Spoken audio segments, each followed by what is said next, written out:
जय जय रघुवीर समर्थ. मनाच्या श्लोकांची उजळणी यामध्ये आज आपण श्लोक 91 पाहणार आहोत. नको वीट मानू रघुनायकाचा, अति आदरे बोलिजे राम वाचा. नवेचे मुखी सापडे रे फुकाचा, करी घोष त्या जानकी वल्लभाचा. जय जय रघुवीर समर्थ. श्री समर्थ म्हणतात की आत्तापर्यंत मी रामनामाचं महत्त्व, त्या रामाचे गुण, त्या रामाचा पराक्रम, त्याचं सौंदर्य याचं वर्णन अनेक वेळा केलं. अनेक वेळा तेच सांगितलं.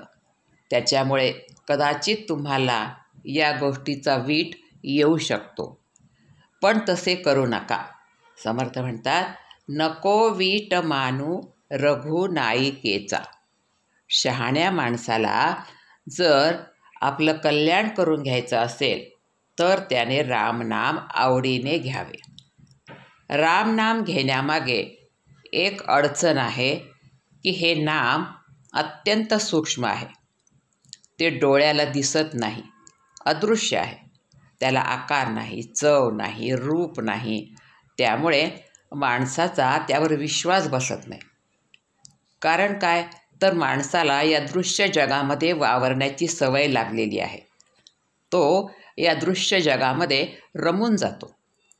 पण त्याच्या हे लक्षात येत नाही की हे जे दृश्य जगत आहे ते नाशिवंत आहे.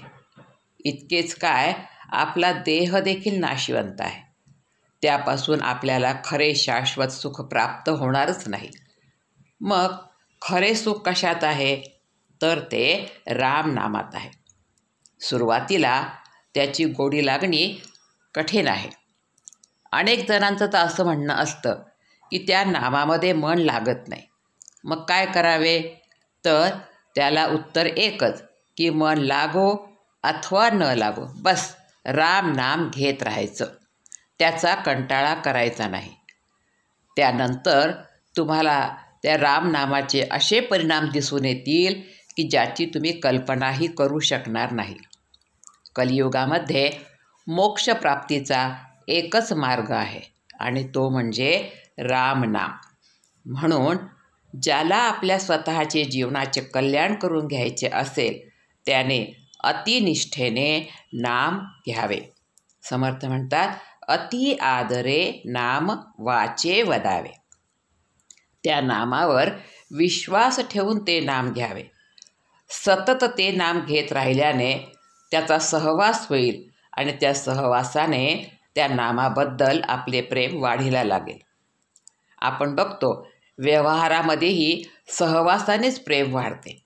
तसे आपण जर रामाशी सतत अनुसंधान ठेवले, त्याच्याशी सतत सहवास ठेवला तर नक्कीच प्रेम निर्माण झाल्याशिवाय राहणार नाही.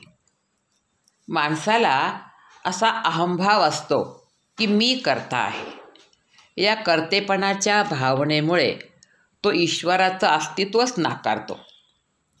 तसेच काही माणसांचं म्हणणं असं असतं की आम्ही रामनाम घेतले पण आम्हाला त्याचा काही अनुभव आलाच नाही, म्हणूनही त्यावर आमचा विश्वास बसत नाही.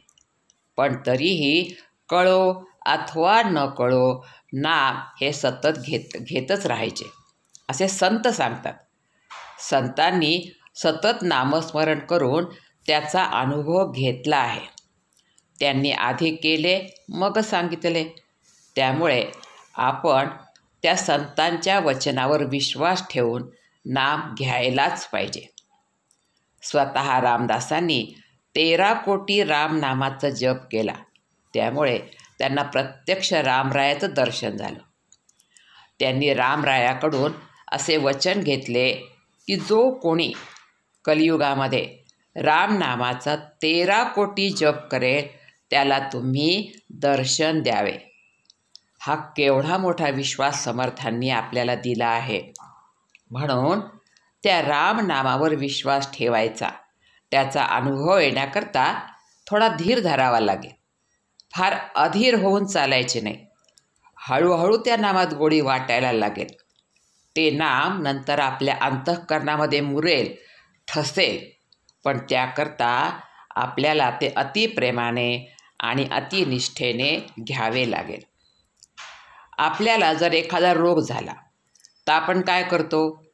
त्याकरता आपण औषध घेतो. मग ते औषध कितीही कडू असले तरी घेतो, कारण आपल्याला रोगापासून मुक्त व्हायचे असते. तसेच आपल्याला जर भवरोगापासून मुक्त व्हायचे असेल तर रामनामरूपी औषध सकाळ, दुपार, संध्याकाळ घ्यावे लागेल. कंटाळा करून चालणार नाही. ते औषध कितीही नकोसं वाटले तरीसुद्धा भवरोग बरा करण्याकरता आपल्याला ते औषध घ्यावे लागेल. औषध घेताना आपला विचार हा सकारात्मक असला पाहिजे की ह्या औषधामुळे माझा आजार बरा होणार आहे. असा सकारात्मक विचार केल्याने आपला आजार लवकर बरा होतो. तसेच रामनामाचे आहे. हे रामनामाचे औषध घेताना सुद्धा आपला विचार हा सकारात्मकच असला पाहिजे आणि त्या सकारात्मक विचारामुळे ते औषध लागू पडते आणि रामनामामध्ये आपल्याला गोडी निर्माण होतेच. पुढे समर्थ म्हणतात, न वेचे मुखी सापडे रे हुकाचा. त्याला प्राप्त करण्याकरता, अर्थात त्या रामाला प्राप्त करण्याकरता काही खर्च करावा लागत नाही. तो फुकट आपल्याला प्राप्त होतो. इतर जी काही साधने असतात ती करण्याकरता पैसे मोजावे लागतात, पण इथे मात्र तसे नाही. हे नाम घेतल्याने आपल्या अंतरात बसलेल्या रामाचे दर्शन आपल्याला होते, म्हणजे आपल्याला आपलेच दर्शन होते. समर्थांनी दासबोधात म्हटले आहे, पाहावे आपणासी आपण. आपणच आपल्या स्वतःला पाहावे, आपली ओळख करून घ्यावी. आपण दुसऱ्याच्या बाबतीमध्ये फार नको तेवढा विचार करतो, पण स्वतःला जाणून घेण्याचा प्रयत्न करीतच नाही. पण ही गोष्ट रामनामाने साध्य होते आणि हे सर्व काही खर्च न करता होते, हे विशेष आहे. पुढे समर्थ म्हणतात, करी घोष त्या जानकी वल्लभाचा. जानकी वल्लभ म्हणजे राम. समर्थ म्हणतात, तुम्ही मनातल्या मनात तर नाम घ्या, पण मधून मधून त्या नामाचा तुम्ही घोष करत राहा, म्हणजे ते नाम मोठ्याने घेत राहा. आपण बघतो कीर्तनकार, प्रवचनकार हे आपल्या कीर्तनामध्ये नामाचा घोष करतात. जसे पुंडलीक वरदा हरिविठ्ठल, श्री ज्ञानदेव तुकाराम, पंढरीनाथ महाराज की जय, सब संतन की जय इत्यादी. हा घोष कशा करता? तर त्या नामघोषाने सकारात्मक अशी स्पंदनं निर्माण होतात आणि त्याचा आपल्या मनावर, आपल्या वृत्तीवर, आपल्या अंतःकरणावर खूप चांगला परिणाम होतो. आपल्या मनातील नकारात्मक स्पंदनं त्यामुळे नाहीशी होतात. म्हणून नाम हे मोठ्यानेही घेत जावे. तसेच आपण बघतो की पंक्तीमध्ये सुद्धा मोठमोठ्याने श्लोक म्हटले जातात आणि शेवटी जय जय रघुवीर समर्थ असा घोष केला जातो. त्यामुळे एक सकारात्मक ऊर्जा निर्माण होते. भिक्षेच्या वेळी ही रामदास मंडळी श्लोक म्हणून जय जय रघुवीर समर्थ या नामाचा घोष करतात. एकूण काय तर भगवंताचे नाम मनातल्या मनात तर घ्याच, पण मोठ्यानेही आणि सतत घेत राहा. त्यामुळे आपलं कल्याण होईल. मी करता नसून राम करता ही भावना सतत ठेवली पाहिजे. यामुळे तो राम आपल्या पाठीशी उभा राहणार आहे आणि आपण निश्चिंत मनाने, शांत मनाने आपलं आयुष्य जगू शकणार. राम म्हटल्याने मनाला कसे शांत वाटते, समाधान वाटते, याचा अनुभव माणसाने घेऊन पाहावा. त्याकरता हे नाम घेतलेच पाहिजे. त्याचा कंटाळा करून चालणार नाही. म्हणून समर्थ या श्लोकामध्ये म्हणतात, नको वीट मानू रघुनायकाचा, अति आदरे बोलिजे राम वाचा. न वेचे मुखी सापडे रे फुकाचा, करी घोष त्या जानकी वल्लभाचा.